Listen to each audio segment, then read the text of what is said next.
So good afternoon. We've had a bit of a change of plan today. I was going to be filming an MG ZT today with the 120 horsepower K series engine, but the car is not available at the moment. It's not available for filming, so I've been bought something else.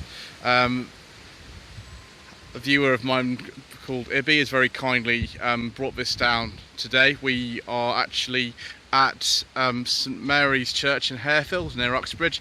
This is a location from the professionals episode Stopover, from the New Avengers episode To Catch a Rat, the J90 episode, the Unorthodox Shepherd, and the episode of Bugs called Happily Ever After. But the less said about that episode and Bugs in general, really, the better.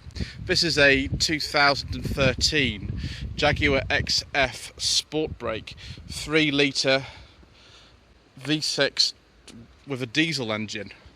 This is the Portfolio with the S pack on it. So we've got these massive 20-inch alloy wheels. We've got this body kit on it. All sort of colour coded in black. Black was a very, I suppose, common colour for high spec Jaguars at the time. I prefer Jaguars personally with sort of, dark blue, beige leather interior or green.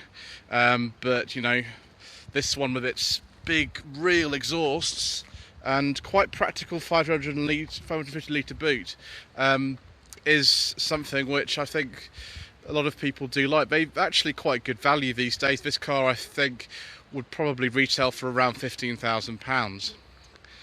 This isn't High Peak Auto Zone, so I'm not an expert on Jaguar XFs. I am, however, someone who likes cars, and I do like Jaguars. So we're going to just take a look at this car. First of all, we'll take a look at the back. I've got my notes here, and I've got my little glove on.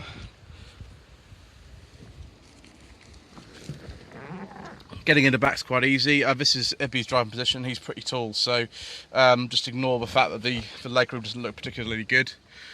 Nice headlining in here, actually. It's a little bit darker there. There's no panoramic sunroof, but it's not got a dark headliner, which is really not something that I like. I've got a little 12-volt socket there. Lovely leather. The leather feels really nice in this car. Obviously, I'm putting my glove just to take some precautions, just in case you've got any problems with that, but I think we'll be okay anyway. Nice chromed door handles, electric windows in the back, of course, leather on the top of the doors, and a little pocket for the bottle holder or something. It's very comfortable, actually. It's very comfortable indeed. There's plenty of headroom in here. It's difficult to show the headroom, and here I am with my little glove waving. But yes, it looks very nice at the back. We'll have a look at the front in a second. These headrests are nice with a little button on the side. It all looks very luxurious. I think this car would have been probably in this spec well over £50,000, something like this. Lovely. Oh yes.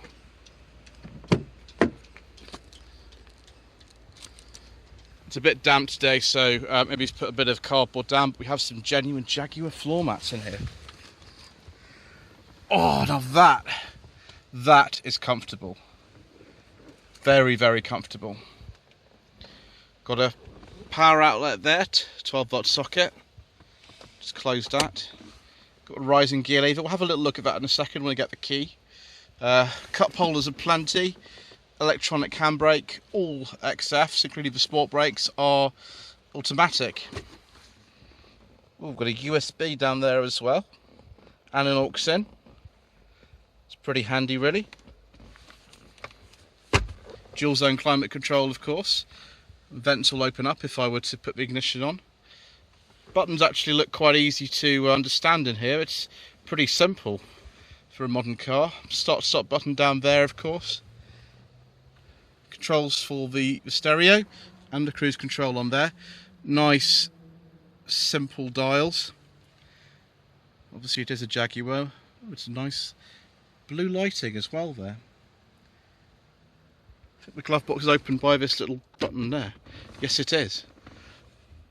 Whether that's big enough for your secret mission documents, I don't know, but yeah, looks lovely. More Jaguar floor mats, and of course a Meridian sound system. The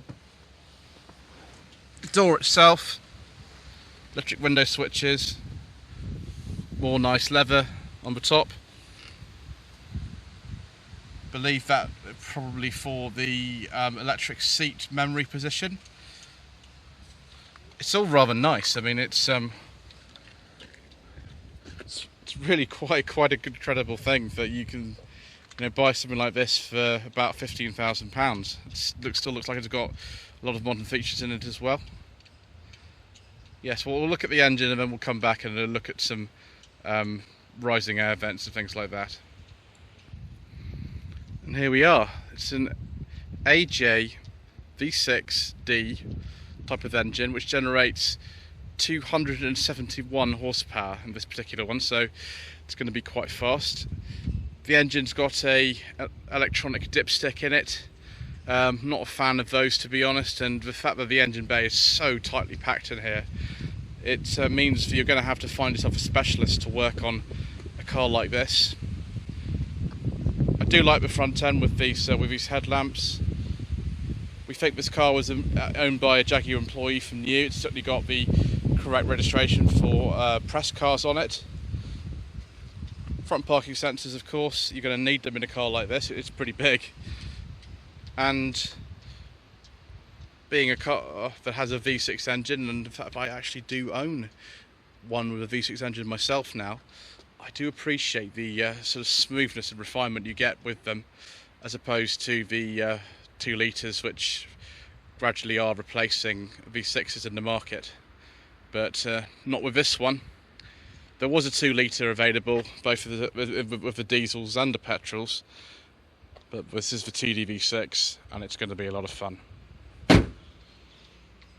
Very nice.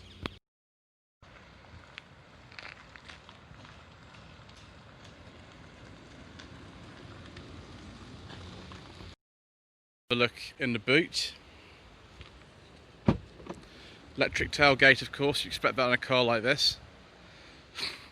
Just move this low blind out of the way. There we go. Let's pull this up here. You can open this. I've actually got a spare wheel in here, and it's a very dynamic looking space saver spare wheel. I haven't seen a space saver spare wheel which looks as racy as this in a while. Car's got 2 batteries, one of them is just there. They are a bit expensive though, and it was expensive to put one in, but same thing with kind of Mercedes-Benz and BMW and things like that. I do like it. Oops. Try to not have sunlight like that distracting my filming. I've got a little boot light there, either side actually, which is good. I believe if you pull this, then that folds this rear seat. 12-volt socket, of course, and a couple of hooks for all your shopping needs. And I think if you were to drive this car enthusiastically, you would definitely need to use those hooks with your shopping.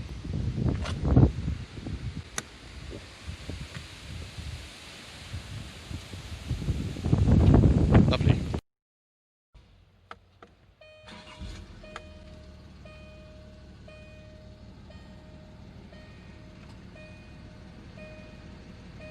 Right, viewers, see if I can get this camera angle. There we go, that'll have to do. This is interesting. It's a bit dark in here, I'm afraid, and this isn't the quality that you'd expect from something like Tweed Jacket Reviews, but this is a contingency review after all, and normally I'd be with Mr. Franks or Mr. Richardson, and we'd be using high quality equipment, and we would be having separate microphones and things, but that's just not the way that it works. So the XF Sportbrake was released in 2012, and it was only on sale for 3 years in the first generation, which is called the X250. The petrol engines were all pretty powerful. The base one is a 4-cylinder 2-litre engine, Ford EcoBoost unit actually, which generates around 235 horsepower. Next one is a 3-litre V6 petrol engine, which generates 335 horsepower.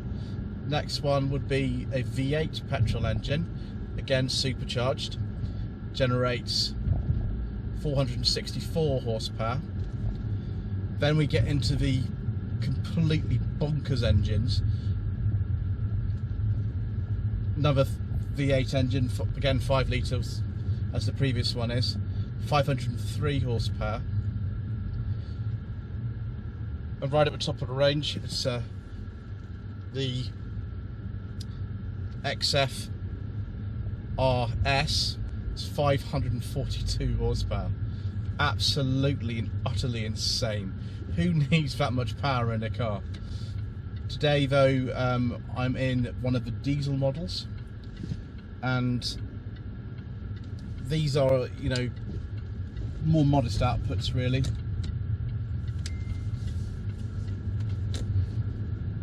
Bottom of the range was a 2.2 litre 4-cylinder diesel, generating 160 horsepower.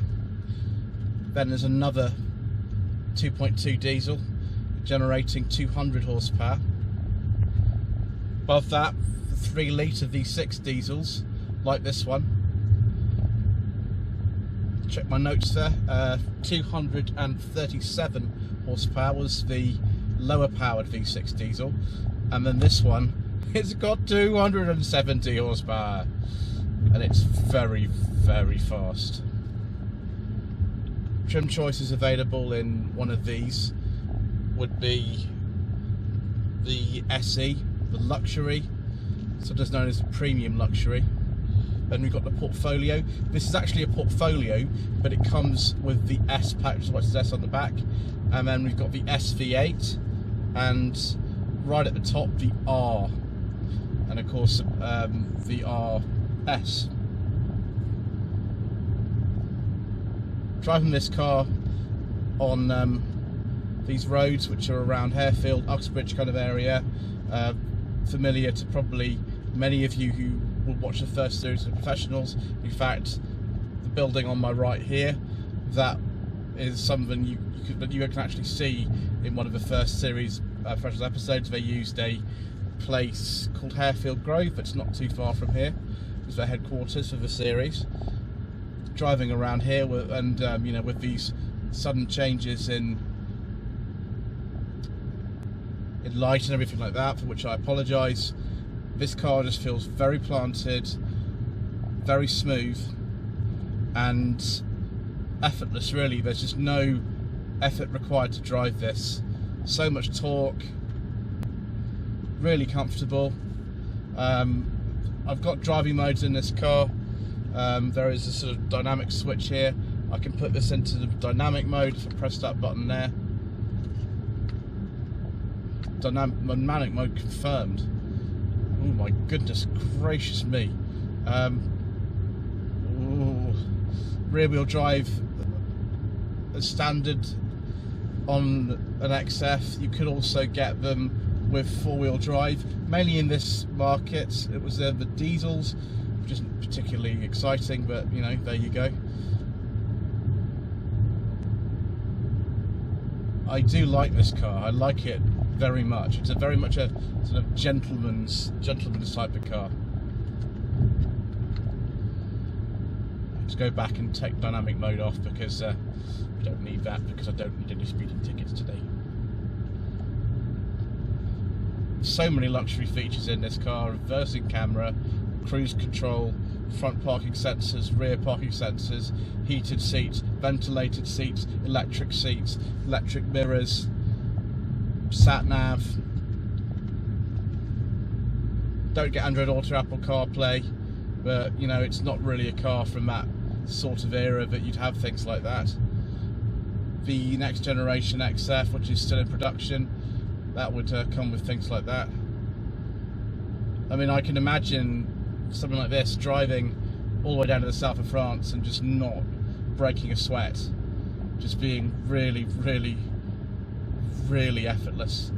Right, let's just let's pull over a second here and adjust the camera angle.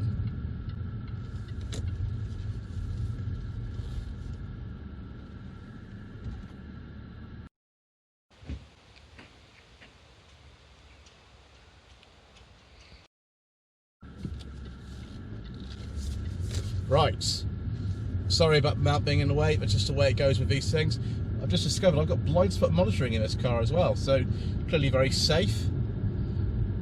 Got aux in and Bluetooth and everything like that for all your possible needs of audio entertainment.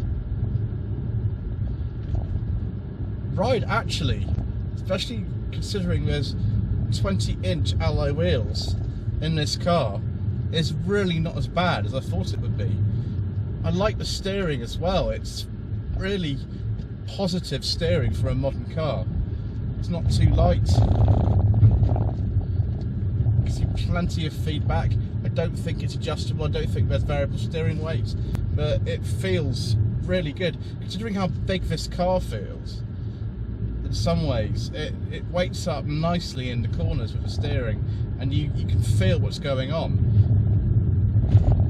Certainly BMW are known for having cars that ride well and also handle well at the same time, and I think this is another one which does it really well.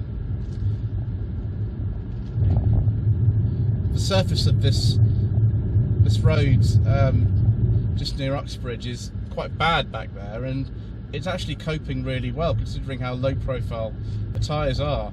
And I'm going along in automatic mode. I'm not putting it in sport mode or anything like that because that's not what I do, but it's just completely effortless. It just requires the tiniest movement on the throttle to go along at normal speeds. And if you were, I don't know, wanting to race round in Monte Carlo and things like that, you can obviously make it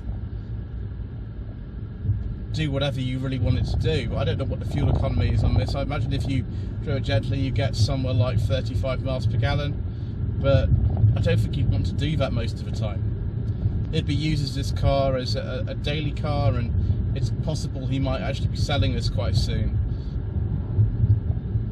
and I think this would make a really good buy for someone. It's not perfect, there's just one or two marks on the outside and things, but it just feels really, really nice. It's such a kind of gentleman's sort of car. Let's adjust that camera slightly. Go.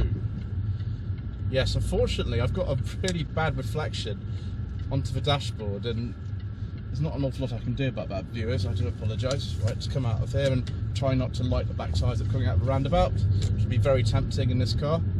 You do feel a little bit like a sort of a villain driving this car. That's how it sort of feels. And black car with black wheels and a black interior, and especially with all this power.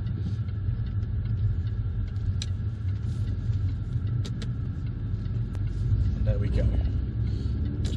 Oh, it wants to go faster than 30 miles an hour, but I'm not going to let it because I'm a sensible driver.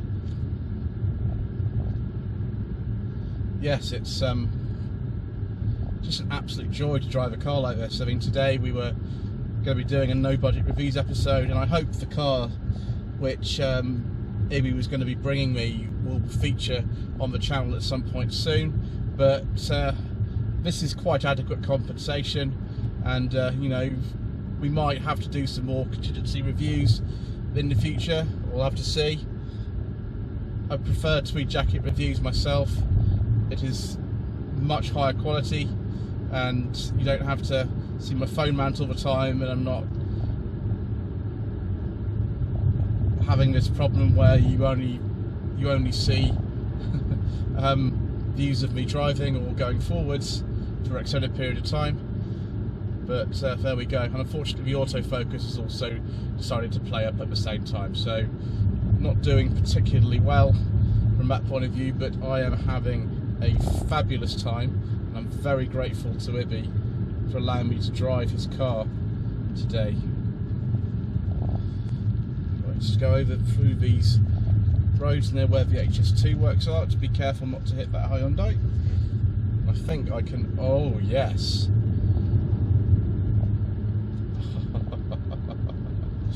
Oh goodness gracious me! What a car! What a pleasure!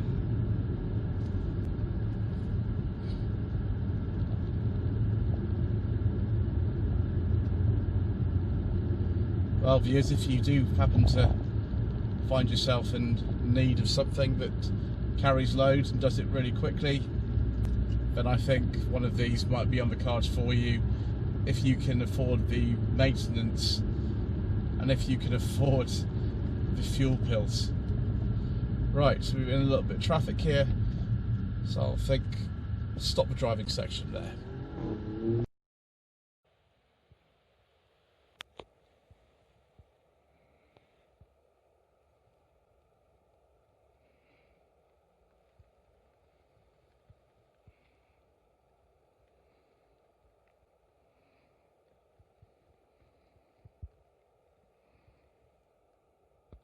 Thank you for joining me in this first unexpected episode of Contingency Reviews.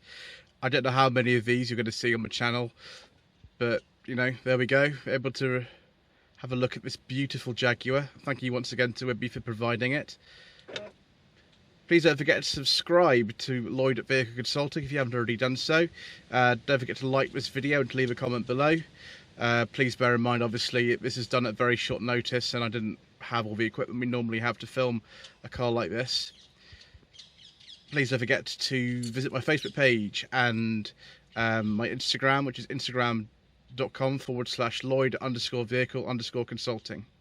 And thank you ever so much indeed once again for watching.